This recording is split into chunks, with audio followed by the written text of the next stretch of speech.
एक महापुरुष जो पूरे विश्व को सच्चा ज्ञान देगा, सारा संसार उसका आदर करेगा, वो प्रगट हो चुका है। अब आपको उनकी शब्दों में सुनाऊंगा, अच्छा लगेगा। देखिए, जय गुरुदेव की अमर वाणी, भाग 2। और ये कहां से छपी है देखिएगा। ये है श्री तुलसीदास जी, अब ते चले गए जहां न जाना था। जय गुरुदेव की अमर वाणी, शाकाहारी सदाचारी बाल संघ से संकलित, प्रकाशक दिव्या शर्मा, 88 साकेत कॉलोनी, मथुरा, उत्तर प्रदेश। और मूल्य इतने, मुद्रक है अर्जेंट प्रिंटर्स, पुराना बस स्टैंड, मथुरा, उत्तर प्रदेश। ये है वो महापुरुष। अब इसके चेले क्या कहते हैं, विश्व को शांति अब इन्हीं से मिलेगी। जब तक ये यहाँ रहे दूना नाश हो गया विश्व का, शांति नाम की चीज नहीं। अब आपको दिखाते हैं, इसके 58 पृष्ठ पर ले चलते हैं। ये 59 पृष्ठ है, 59। और ये 28 अगस्त 1971 को साकारी पत्रिका में छपया। उस दिन इसने बोली है वाणी, क्या कहा है, उस महापुरुष का जन्म भारतवर्ष के एक छोटे से गांव में हो चुका है और वह व्यक्ति मानव इतिहास का सबसे महत्वपूर्ण व्यक्ति बनेगा। उसे जनता का इतना बड़ा समर्थन प्राप्त होगा कि आज तक किसी को नहीं मिला है। वह महापुरुष नए सिरे से विधान को बनाएगा और वह विश्व के संपूर्ण देशों पर लागू होगा। उसका एक झंडा होगा, उसकी एक भाषा होगी। 28 अगस्त 1971 को इस तुलसीदास जय गुरुदेव वाले पंथ के प्रवर्तक ने ये भविष्यवाणी तो आगे की, उसने बता दी कि इसमें भविष्यवाणी भी है कैसा होगा, और यथार्थ वर्तमान वाणी बता दी, उसका जन्म हो चुका है 1971 में 28 अगस्त को। फिर लोगों ने पूछा कि भगवान ये तो बताओ वो कहाँ है, आप इतना जानते हो तो ये भी बता दो वो कहाँ है, कौन से गांव में है, छोटे से गांव में, ताकि हम उसको खोज लें। तो इसने फिर क्या बताया, इसने 7 सितंबर 1971 को फिर से बताया, संकेत किया। देखिएगा इसी के 50 नंबर पृष्ठ पर। यही वो पुस्तक है जय गुरुदेव की अमर वाणी, भाग 2। इसके 50 पृष्ठ पे 7 सितंबर 1971 को इसने भविष्यवाणी की और उसमें क्या बताया कि वह अवतार जो 28 अगस्त को इसने बताया था 71 में, वह अवतार जिसकी लोग प्रतीक्षा कर रहे हैं 20 वर्ष का हो चुका है। पुण्यात्माओं, इस दास का जन्म 8 सितंबर 1951 को हुआ और ये दास 7 सितंबर 1971 को पूरा 20 वर्ष का हो चुका था।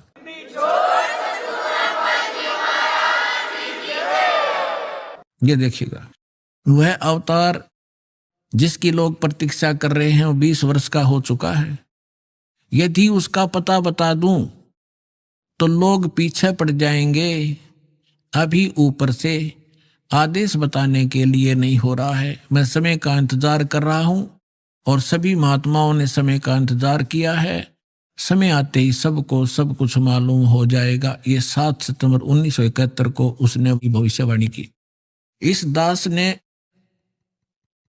2012 में एक, जैसा कि मीडिया उनके भी प्रवचन लिए, हमारे भी लिए, दास ने इस वाणी को पढ़कर एक सत्संग किया था कि यदि इस तुलसीदास जी की आज बैटरी चार्ज हो, 1971 में इसकी बैटरी चार्ज थी, इसकी दिव्य दृष्टि काम कर रही थी, पुण्य इसके पास बहुत से ढेर सारे थे, इसने उनका नाश कर लिया गलत साधना करके। जैसे इन्वर्टर की बैटरी में पहले से संग्रह की हुई एनर्जी जब तक चलेगी वो चलेगी, यदि चार्जर नहीं लग रहा तो भी चलेगी, लेकिन वो एकदम खत्म होगी यदि चार्जर फेर नहीं लगाता, यानी सत साधना नहीं की। यही दशा इस महापुरुष की हुई। ये पुण्यात्मा था, इसने 1971 में इसकी दूरदृष्टि काम करे थी। इसने बिन की बिन बता दी कि वो महापुरुष, उसका जन्म हो चुका है और 7 सितंबर 1971 को 20 वर्ष का हो चुका है। लेकिन दास ने कहा कि यदि आज इसकी दिव्य दृष्टि काम करती है तो तुलसीदास जी बता दे अपने शिष्यों को कि जिसके बारे में मैंने 7 सितंबर 1971 को भविष्यवाणी की थी, वो बरुआला में आ रहा है, चले जाओ।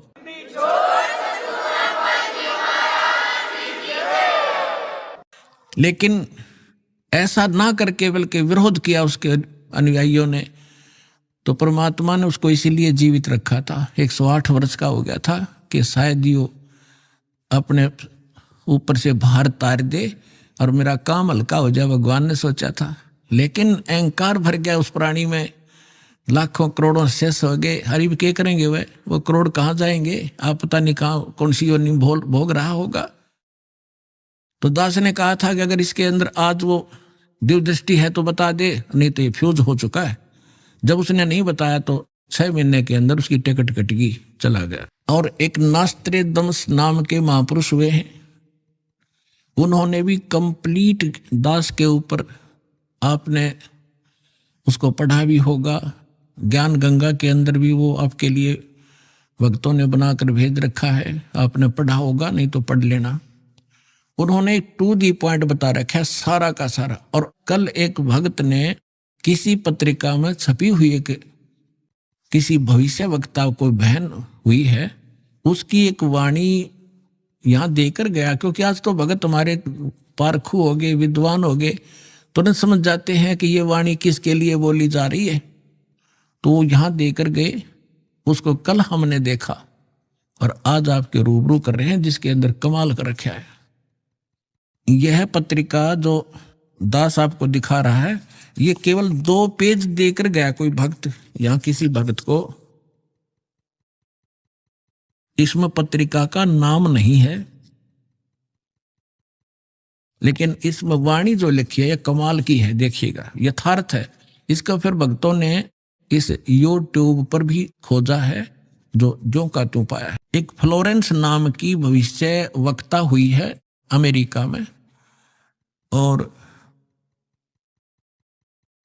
उसने इस दास के बारे में, एक महापुरुष के बारे में, ये तो आप कहने की जरूरत नहीं, बार बार कहना अच्छा भी ना लगता, अब पे पता लग जाएगा सब सारे लक्षणों को जब आपके रूबरू किया जाएगा। इसने कहा कि विश्व प्रसिद्ध भविष्य वक्ता फ्लोरेंस ने भविष्यवाणी की है कि तीसरा विश्व युद्ध नहीं होगा, वह भारत के प्रयासों से टल जाएगा।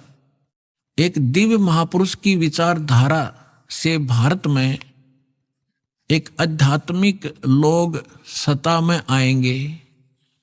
उस महापुरुष के अनुयायी उनकी इस नई विचारधारा को विश्व में फैलाएंगे। भारत ही नहीं, पूरे विश्व के लोग उस विचारधारा से प्रभावित होंगे। भविष्य वक्ता फ्लोरेंस की महत्वपूर्ण वाणियां। अब देखिए, ये है वो, पूरा देखना एक बार, ये है वो बहन जिसका फोटो है, ये चित्र बना है इस पत्रिका के अंदर। ये वो बहन खड़ी है, जैसे एक फिलोसफर की तरह इनकी दृष्टि स्पष्ट दिखाई दे रही है। अब इसके हम आगे और पढ़ेंगे तो आनंद घना होगा। इसके हमने फोटो स्टेट कर रखी है, इसमें निशान लगा रखे, इसमें कुछ उभरे हुए अक्षर हैं, अच्छे पढ़े जाएंगे। देखिए, इसमें ज्यादा ना पढ़ के हम अपने काम का पढ़ेंगे। वो हमने 53 पर पढ़ा था, ये हमने 53 पृष्ठ है इसका, इस पे पढ़ा था। ये यहाँ 53 पृष्ठ है, यहाँ देखा था 53 पृष्ठ पे। और अब हम यहाँ पढ़ेंगे 54 पृष्ठ पे, ये 54 पृष्ठ है। अब देखिएगा यहाँ क्या लिखा है। पहले उसने बताया कि इस प्रकार बहुत सी भविष्यवाणियां इसकी, इराक के राष्ट्रपति सद्दाम हुसैन ने अमेरिका से युद्ध किया, इस प्रकार की बहुत सी खतरा मंडला रहा था, टल गया। फ्लोरेंस की इतनी भविष्यवाणियां सच साबित हुई हैं कि कोई उनकी भविष्यवाणियों पर शक तक नहीं कर सकता। वैज्ञानिक भी उनकी भविष्यवाणियों के सच होने के से आश्चर्यचकित हैं। फ्लोरेंस ने अपनी भविष्यवाणी में कई बार भारत का जिक्र किया है। The fall of sensational culture नाम की अपनी पुस्तक में उन्होंने लिखा है, सन 2000 आते आते प्राकृतिक संतुलन भयावह रूप से बिगड़ेगा। यानी लोगों में दुराचार, रिश्वतखोर, हाहाकार, बेईमाना घर कर जाएगा। लोगों में आक्रोश का भावना प्रबल होगी, दुराचार पराकाष्ठा पर होगा। पश्चिम देशों के विलासितापूर्ण जीवन जीने वालों में निराशा, बेचैनी और अशांति होगी। अतृप्त अभिलाषाएं और जोर पकड़ेंगी, जिससे उनकी अपनी कटुता बढ़ेगी। चारों ओर हिंसा और बर्बरता का वातावरण होगा। गरीब संपन्न व्यक्तियों की संपत्ति छीनेंगे, ऐसा वातावरण होगा और चारों ओर हाहाकार मच जाएगा। अब देखो, अब ये भविष्य वक्ता कह रही है कि ऐसी अगर वो संत ना आता तो ऐसी दशा भारत की हो जाती, लोग एक दूसरे ने लूटने लग जाते। अब इसने तुरंत फिर क्या कहा कि उस संत की विचारधारा से वो घातक माहौल टल जाएगा। देखिए यहां आगे ऐसा वातावरण होगा, ऐसा हाहाकार मच जाएगा। लेकिन भारत से उठने वाली एक नई विचारधारा लेकिन भारत से उठने वाली एक नई विचारधारा इस घातक वातावरण को समाप्त कर देगी। वह विचारधारा वैज्ञानिक दृष्टि से लोगों में सामंजस्य और आपसी भाईचारा और भाईचारे का महत्व समझाएगी। वह यह भी समझाएगी कि धर्म और विज्ञान में आपस में विरोध नहीं है। आध्यात्मिकता की उच्चता और भौतिकता का खोखलापन सबके सामने उजागर करेगी।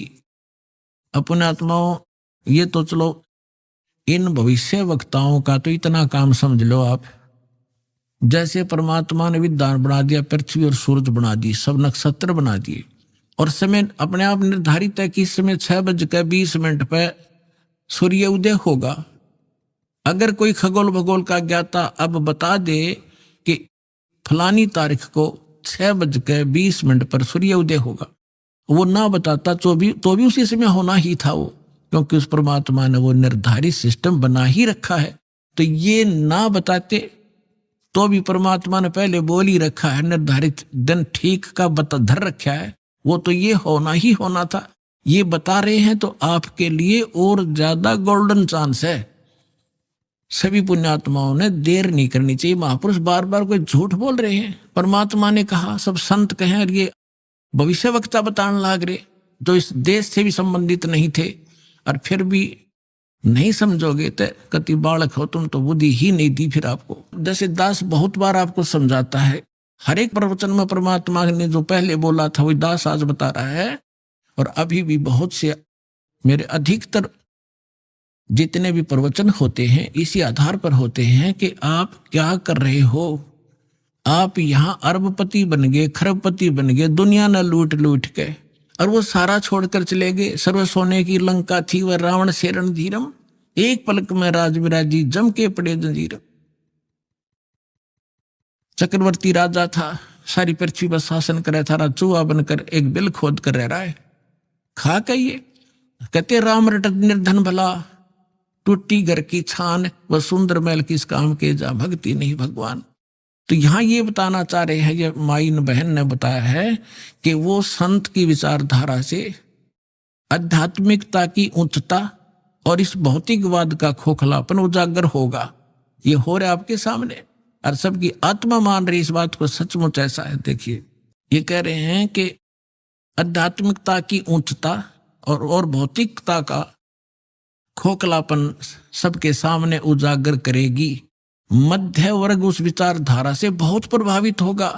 आप जितने ही आ रहे हो बिल्कुल मीडियम वर्ग के बच्चे हो सारे, बिल्कुल। और देखो कैसे आप उमड़ उमड़ करा रहे हो, कैसे मान रहे हो दास ने जो बोल दिया फाइनल है, ना किसी को लेना है ना देना है। विवाह एक सिंपल वे से करना है।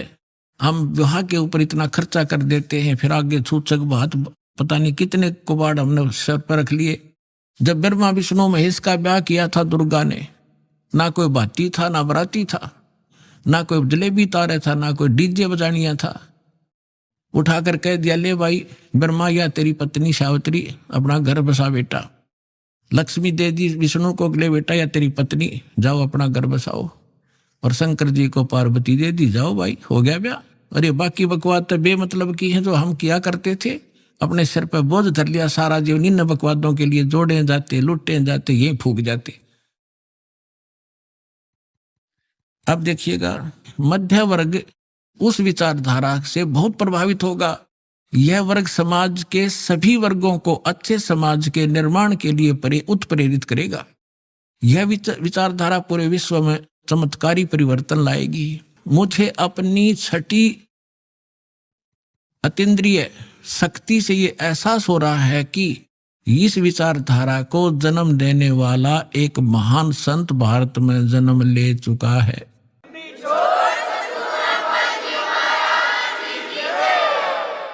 ये देखिएगा, ये 1900 यहां लिखा है कि एक पत्रकार ने 1964 में फ्लोरेंस से पूछा था और 1980 की शुरुआत तक व्यापक उथल-पुथल, 80-89 के बाद ऐसे भूकंप आएंगे कि न्यू जर्सी का कुछ हिस्सा तथा यूरोप और एशिया के कई देशों के स्थानों पर भूकंप से विदीर्ण हो जाएंगे, कुछ जलमग्न हो जाएंगे। तृतीय विश्व युद्ध का आतंक सबके दिमाग में बैठ जाएगा। वे इस युद्ध की तैयारी कर लेंगे, लेकिन भारतीय राजनेता नहीं, संत की तरफ से शिकार है, तीसरे युद्ध से वो समाप्त कर दे। तो 1964 तक यह जीवे थी। 1964 में तो ये युवा थी जो बता रही थी, 10-20-30 वर्ष और भी रहेगी, 94-95 तक यह जीवे थी। तो इसने उस समय बता दिया था, 1964 में भी इसने बता दिया था कि उसका जन्म हो चुका है। और उसको दृष्टि आगे की जो वर्तमान का जो दास की स्थिति थी अब की है, वो भी दिखाई देती। देखिएगा, मुझे अपनी छठी अंतीन्द्रिय यानी अंदर के आभास से उस शक्ति से ये एहसास हो रहा है कि इस विचारधारा को जन्म देने वाला वह महान संत भारत में जन्म ले चुका है। उस संत के ओजस्वी व्यक्तित्व का प्रभाव सबको चमत्कृत करेगा। उसकी विचारधारा अध्यात्म के कम होते जा रहे प्रभाव को फिर से नई स्फूर्ति देगी। चारों ओर आध्यात्मिक वातावरण होगा। ओए होए, दास बार बार कहता रहा है कि यदि ये दास परमात्मा इस दास के माध्यम से फिर से अपनी यथार्थ भक्ति नहीं प्रारंभ करते तो आने वाले 50 वर्ष के बाद हिंदुस्तान में कोई राम कहानियां नहीं पाओ, ऐसी हाहाकार मच जाती।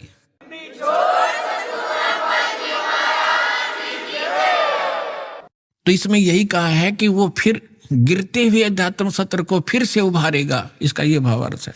कहते हैं उस संत के ओजस्वी व्यक्तित्व का प्रभाव सबको चमत्कृत करेगा। उसकी विचारधारा अध्यात्म के कम होते जा रहे प्रभाव को फिर से नई स्फूर्ति देगा। चारों ओर आध्यात्मिक वातावरण होगा। संत की विचारधारा से प्रभावित लोग विश्व के कल्याण के लिए पश्चिम की ओर चलेंगे।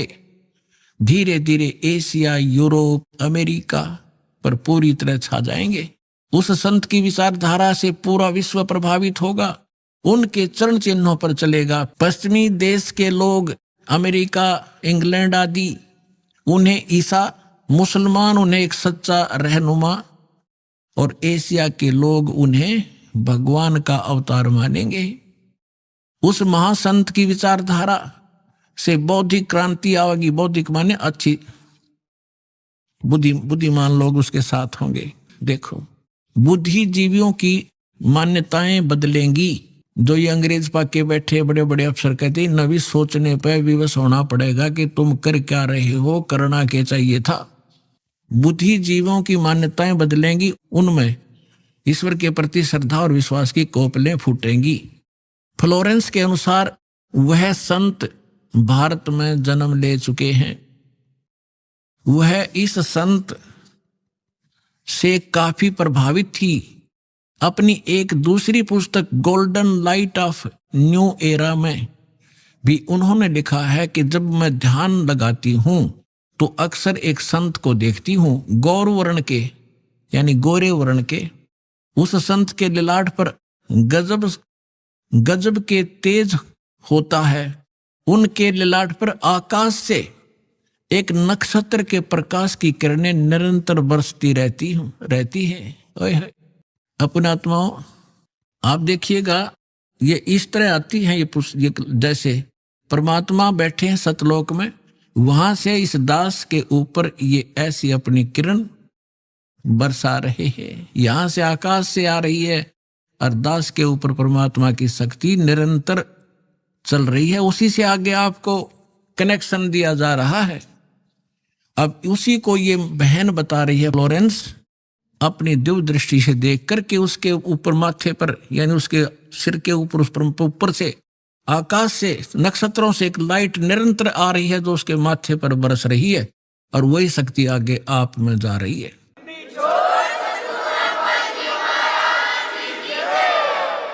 जब मैं ध्यान लगाती हूं तो अक्सर उस एक संत को देखती हूं गौर वर्ण के।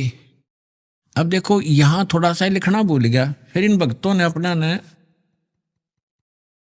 इस एक बुक इसने बताई है, देखिएगा, एक दूसरी पुस्तक golden light of new era, ये एक बुक है। इस बुक के आधार से भक्तों ने एक वेबसाइट से यानी यूट्यूब से निकाला है, वेबसाइट से इसकी से इंग्लिश में है उसकी वाणी। वो इस प्रकार देखिएगा, यही है ये golden era divine, I can clearly visually A golden era divine. वो कहती है मैं देखती रहती हूं, यहां देखना, यहां पर है जो हिंदी उसने किया वो यहां से है।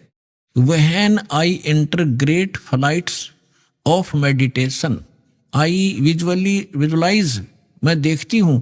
ये क्या कहती है बहन के जब मैं ध्यान की गहन ऊंचाइयों को छूती हूं, यानी जब मैं ऊपर उड़ती हूं ध्यान से, तो मैं क्या देखती हूं, देखिएगा। When I enter great flights of meditation, I visualize such a great sant who is fair skinned, यानी फेयर skinned माने साफ वर्ण का, गौर वर्ण का, with white hair, उसके बाल सफेद हैं, white hair, and without a beard and mustaches, वो बिना दाढ़ी मूछ का है।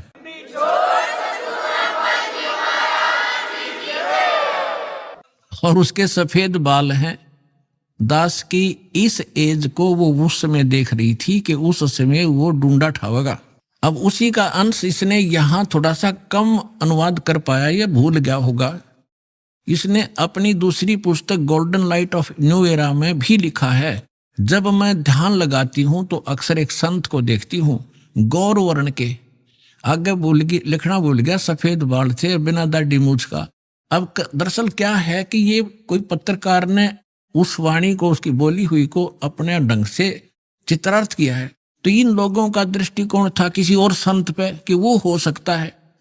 इसमें लिख रखा है कि वो श्री राम शर्मा होगा, इस अंग्रेजी वाले ने आगे चल के दो, जैसे गीता मूल तो सही है, मूल पाठ गीता का, अनुवादकर्ताओं ने अपने हिसाब से श्री कृष्ण का ऊपर बना रखी थी, श्री कृष्ण बोल रहा है गीता। तो ये लोग ऐसे यहां ये जान के छोड़ गया कि वो सफेद बाल होंगे और बिना दाढ़ी मूछ वाला होगा, इसलिए यहां छोड़ गया। इसमें इंग्लिश वाली में उसकी में साफ लिखा है, वो उसकी अपनी बोली हुई भविष्यवाणी है, अपनी भाषा में।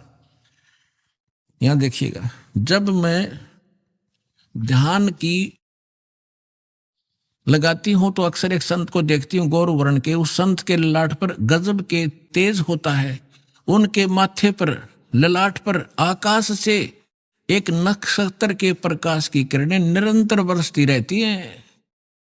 मैं देखती हूं कि वह संत अपनी कल्याणकारी विचारधारा तथा अपने सच्चरित्र प्रबल अनुयायियों की शक्ति से पूर्ण विश्व में नए ज्ञान का प्रकाश फैलाएगा। आप देख रहे हो, बंदी छोड़ के बच्चे कहां जा करके विशाखापट्टनम तक दूर दूर जा करके आज प्रचार कर रहे हैं परमात्मा के ज्ञान का।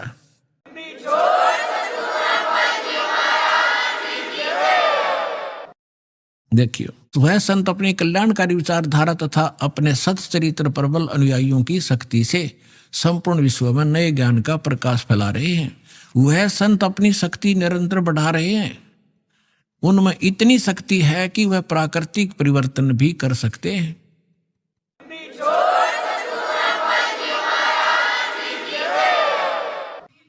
वह अपना कार्य वैज्ञानिक ढंग से करेंगे। उनकी कृपा और प्रयत्न से मानवीय सभ्यता में नई जागृति आवेगी। विश्व के समस्त जनसमूह में नई चेतना का संचार होगा। लोक शक्ति का एक नया रूप उभर कर सामने आएगा, जो सत्ताधारियों की मनमानियों पर अंकुश लगा देगा।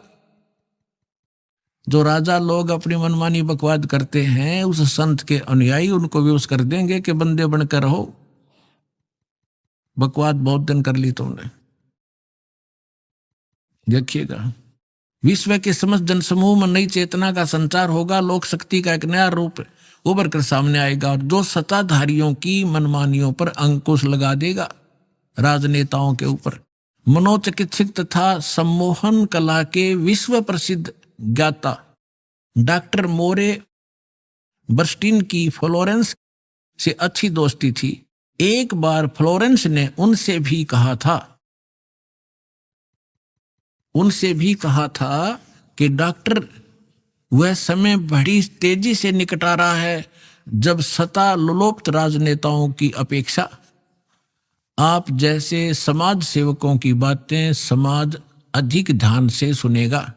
21वीं सदी के आते आते एक नई विचारधारा पूरे विश्व को प्रभावित करेगी। हर राष्ट्र में सचित्र धार्मिक लोगों का संगठन लोगों के दिमाग में बैठी गलत मान्यताओं को बदल देगा। यह विचारधारा भारत से प्रस्फुटित होगी, भारत से चलेगी और विश्व के पूरे देशों में फैलेगी। मैं उस पवित्र स्थान पर एक प्रचंड तपस्वी को देख रही हूं, जिसका तेज बड़ी तेजी से फैल रहा है। मनुष्य में सोए देवताओं को जगाने तथा धरती को स्वर्ग जैसा बनाने के लिए वह संत दिन रात प्रयत्न कर रहे हैं।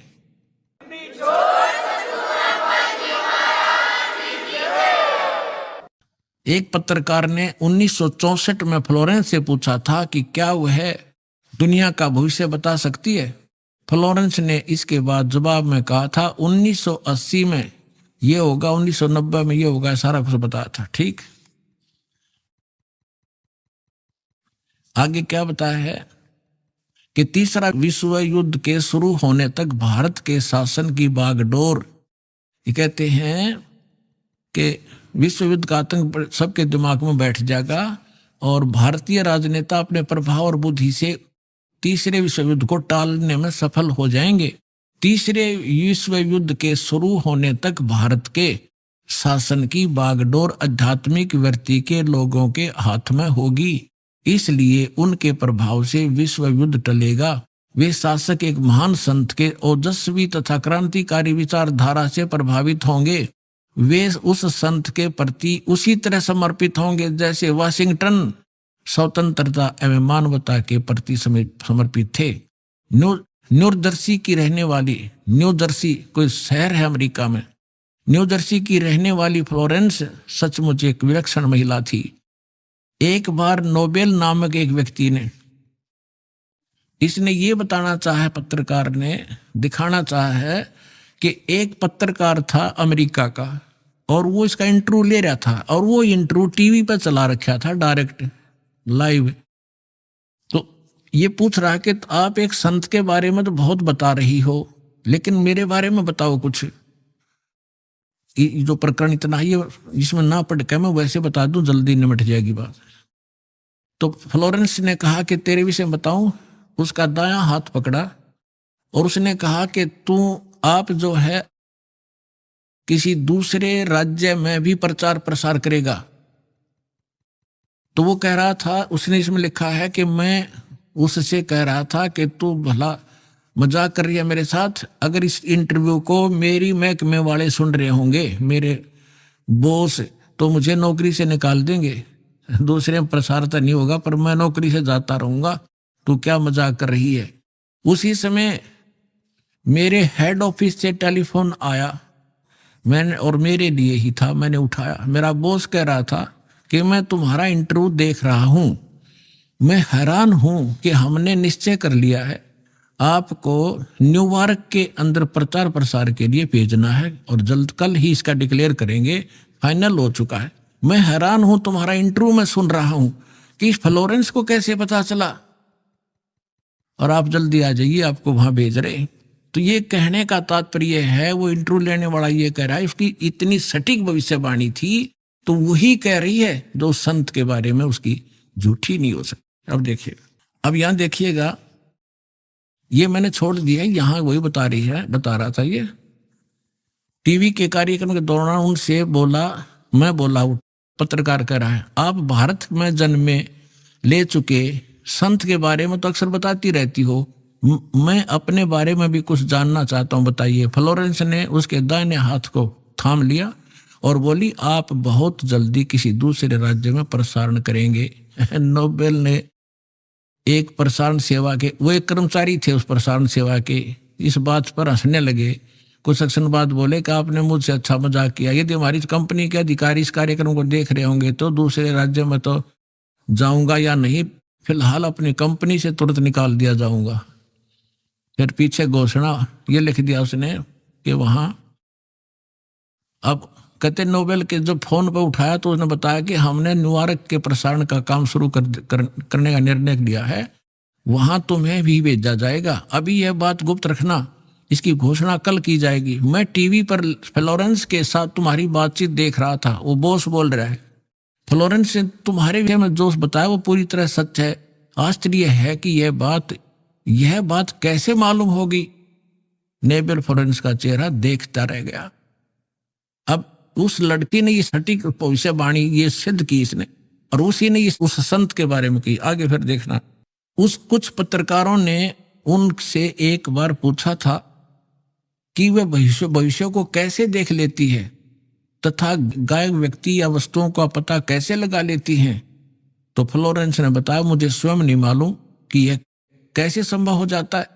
मैं भविष्य के विषय में एक बहुत महत्वपूर्ण बात बता रही हूं। बार बार कहा करती हुआ कि 20वीं सदी के अंत में भारतवर्ष में 1997 के आसपास एक प्रकाश निकलेगा। वह प्रकाश पूरी दुनिया को उन दैवी शक्तियों के विषय में जानकारी देगा जो अब तक हम सभी के लिए रहस्य में बनी हुई थी। एक दिव्य महापुरुष द्वारा यह प्रकाश पूरे विश्व में फैलेगा। वह सभी को सतमार्ग पर चलने की प्रेरणा देगा। समस्त दुनिया में एक नई सोच की ज्योति फैलेगी। जब मैं ध्यान अवस्था में होती हूं तो अक्सर यह दिव्य महापुरुष मुझे दिखाई देते हैं। फ्लोरेंस ने एक बार कहा, इस संत या दिव्य महापुरुष का जिक्र किया है, साथ ही यह भी बताया है कि उत्तरी भारत के एक पवित्र स्थान पर वह मौजूद है, बरवाला में।